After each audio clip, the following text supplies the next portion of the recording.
ওই বাতাস দেখে মানিকগঞ্জ পেশাব বাদা মরায় না।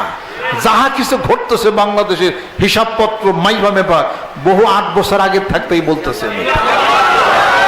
সেই কথাগুলি যদি সবাই ফলো করতো এদেশে অনেক শান্তি এসে যেত।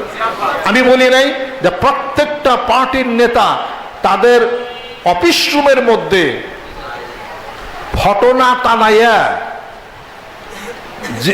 কিছু কথা লেখা তো ওলাউলা দাফুল্লাহিনা সাবাদুম বিবাদিন ফাসাদাতিল আরদু ওয়ালাকিন্নাল্লাহ যু ফাদলিন আলাল আলামিন।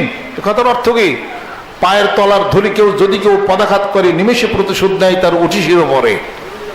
আল্লাহ পাক বলতেছেন যে এক দল আরেক দলের প্রাধান্য বিস্তার করে দেব, সে শক্তি প্রদর্শন করে ডিক্টেটরশিপ যেন সে না হয়ে যায়। অতএব ক্ষমতা যার আছে ক্ষমতা সে হারাবে, আবার ক্ষমতার অপব্যবহার করলে সেও ক্ষমতা হারাবে। এইভাবে করে যুগ চলবে।